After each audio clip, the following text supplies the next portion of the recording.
Alright, I'm going to shoot an unboxing of the Monoprice. This is the Select Mini 3D printer. So I'm just going to get in. I know Monoprice likes to do a box in a box. So let's just get this one.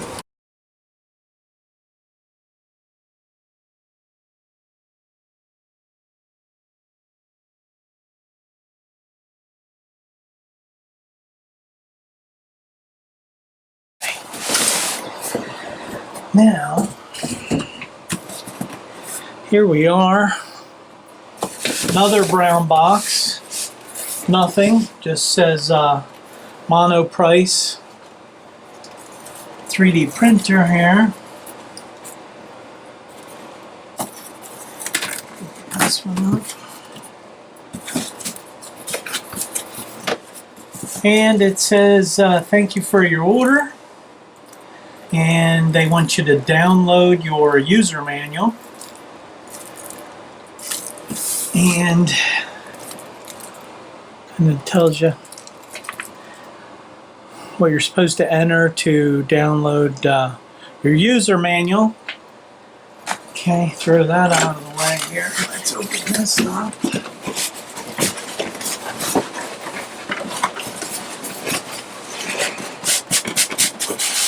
Why is it you just never have enough room on a workbench?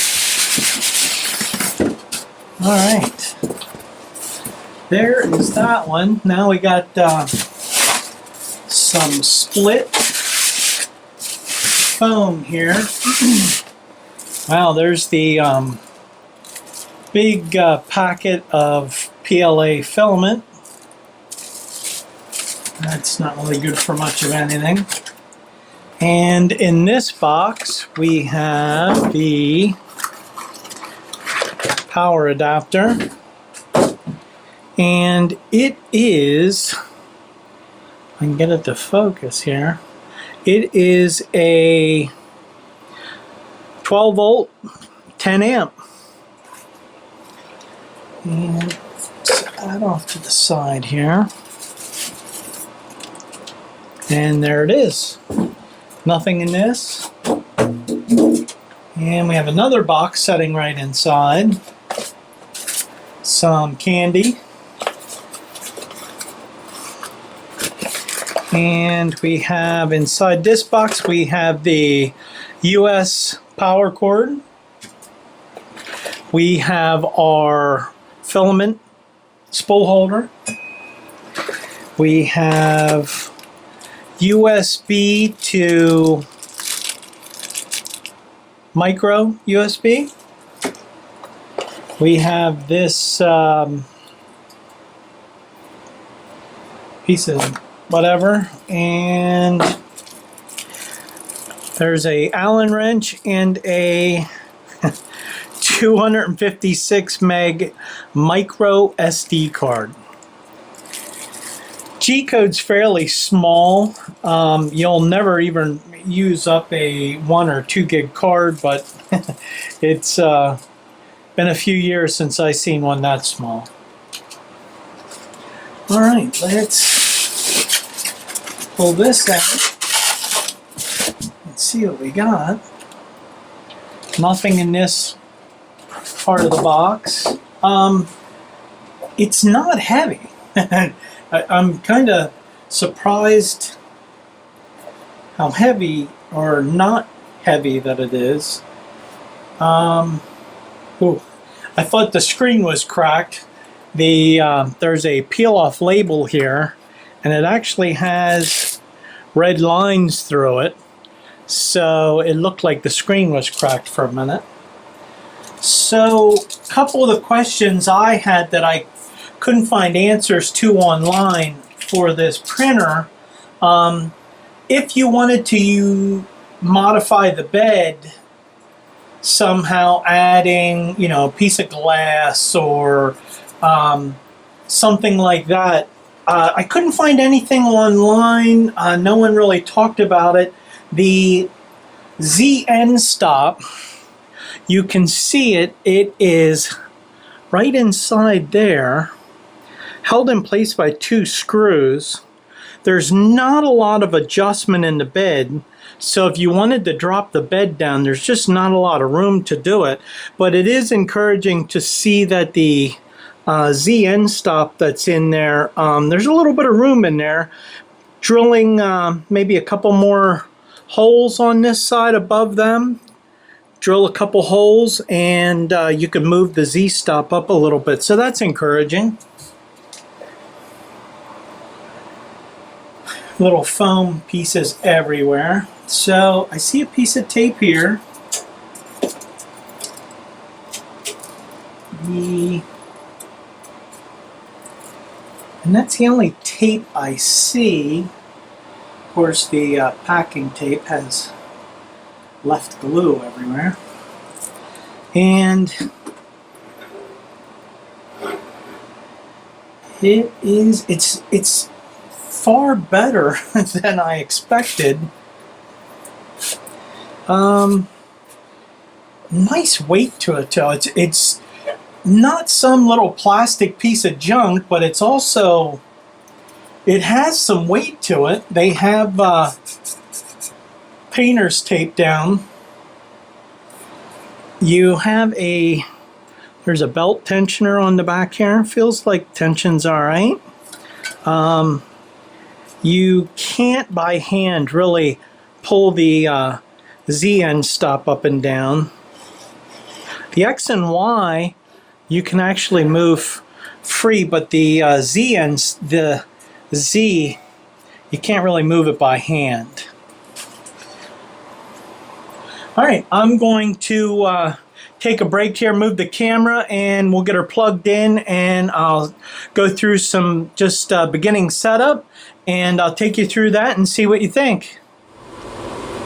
All right, here we go. I'm just gonna unwrap the cords here and go through the quick setup. The filament holder just kind of hangs on the side there, nothing special.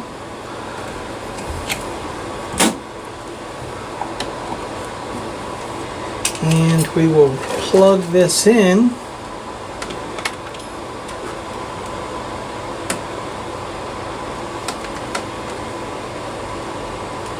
It's funny, I just plugged it in and the light is on. It's very dim. There is a little LED, but it's almost hard to see with any light. It's very dim, but it is lit.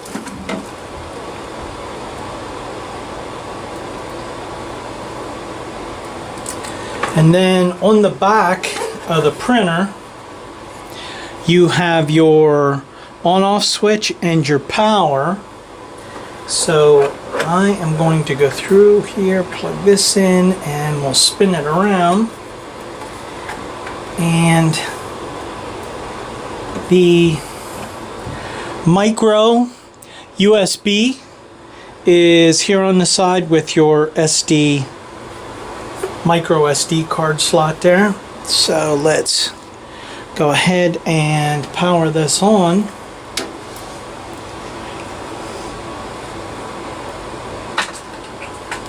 Now, the screen on this it's a very nice screen. I will be going through and trying to reflash the firmware on this and see if I can get the Wi-Fi connected. I'm kind of curious to see if I can get the Wi-Fi connected easy, and we're going to go from there. So right now, basically in the menus, it's a colored screen. It's not a touch screen, but it is a colored screen.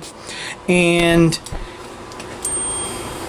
the colored screen, if I can zoom down here and get away from the glare.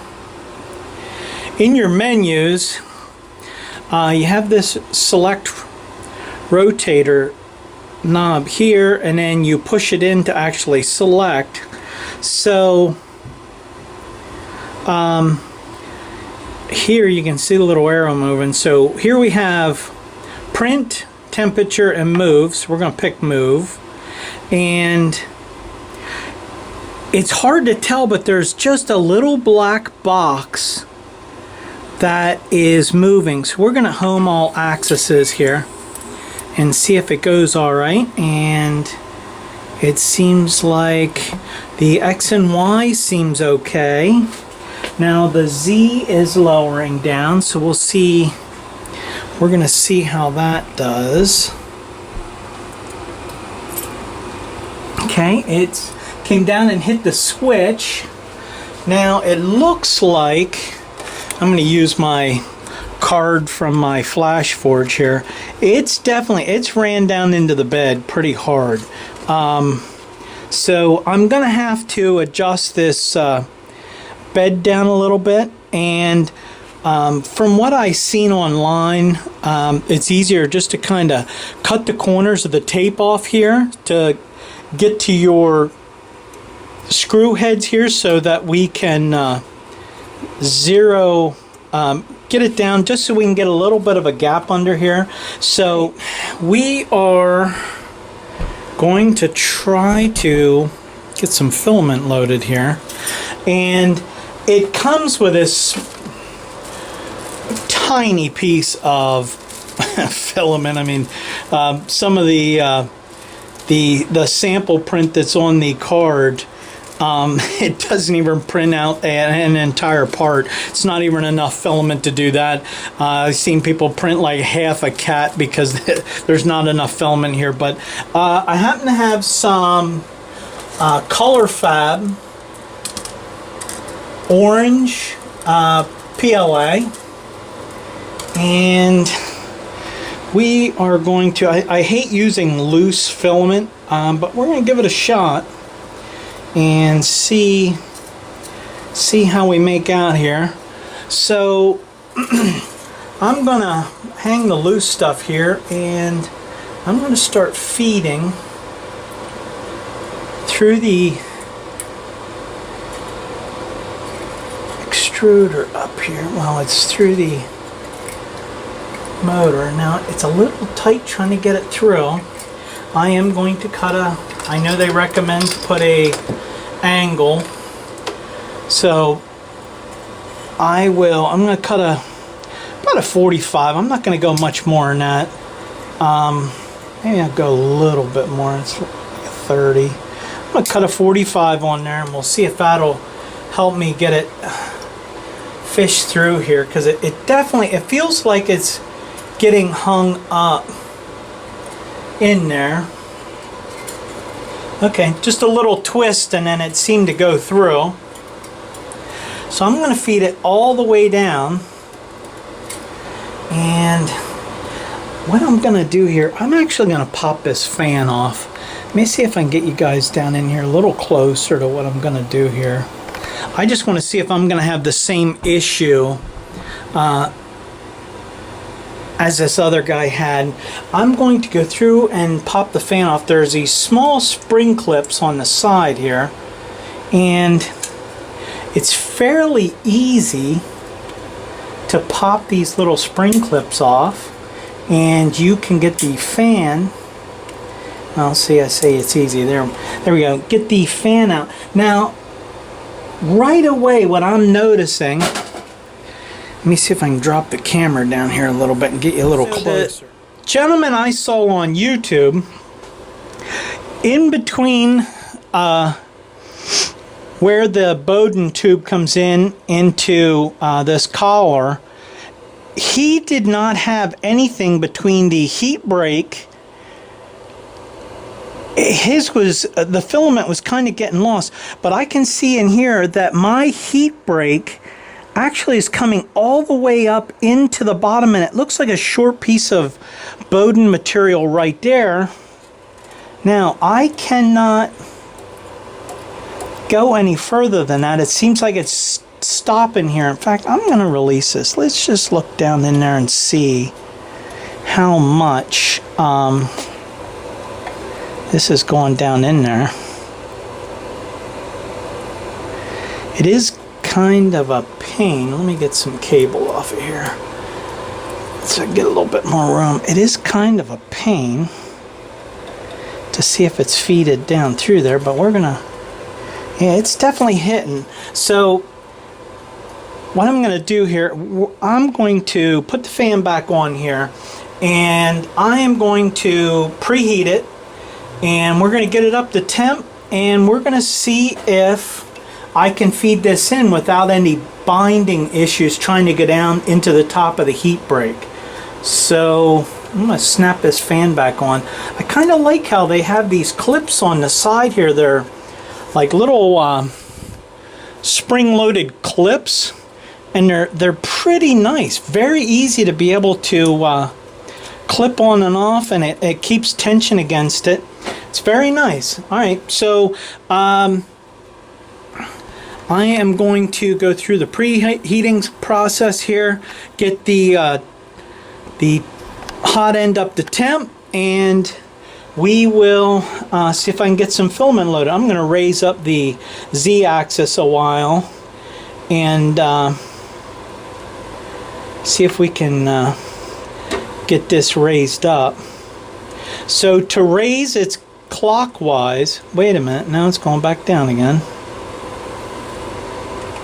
No, counterclockwise. I did see on Thingiverse some people had printed out a different button to put on here. Can see already that's probably going to be one of the first things I print. This thing is slippery. There's a couple little tiny bumps on here to kind of give you some grip on your fingers, but it's it's pretty slippery even with the bumps.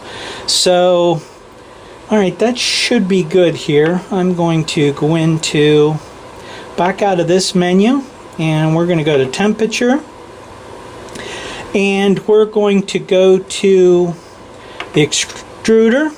We're going to set it at 190, which I'm going to probably go up a little bit more. I'm going to run this color fab. I like to run about 230. I get a nice bond with it. So we're going to let it start heating up here, so I'll fast forward it then as soon as we get up to temp.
Okay, it has completed. It took 2 hours and 54 minutes. This was using Color Fab PLA. I'm going to try using their provided, whatever you want to call this. And kind of what I thought, it is useless. There's no edge or anything to get under anything here, so I am going to try to get this lifted here without doing too much damage to the painter's tape. I am using a wide razor blade, so I am going to say I'm probably going to lift most of the painter's tape, which I did. Quality wise, I'll tell you, it is, if I can get it to focus here, it is nice. A little bit of stringing just in the very end. I'm not sure what the preset settings were for this, what the layer heights were or anything like that. The raft came off incredibly easy. Normally I don't use rafts for printing PLA, but yeah, it turned out really, really well. And for the price of the printer, you can't beat it. It is a great all-around printer. I am going to try to do a bed mod. I think I'm going to try, I don't think I'll try glass, but I'm going to try some type of flexible board here. I do like having a bed that I can remove and flex it to remove my prints without, you know, scratching and digging underneath trying to get it loose, because ultimately the more you bang on this plate, the more chance you're going to have of taking this out of being level with the print head. So I'm going to do some videos here shortly on setting up the Wi-Fi, connecting to it, and if I make any changes and add something to the bed here to make it flexible and I end up moving the Z-stop, just in case I don't have enough space in these springs here, which it doesn't look like I'm going to, I'm probably going to have to drill this Z-stop out and move it up a little bit to give me a little clearance if I do end up adding, you know, any thickness to the print bed here to be able to pull it off. So I will be adding more videos on this. Stay tuned. Thanks for watching.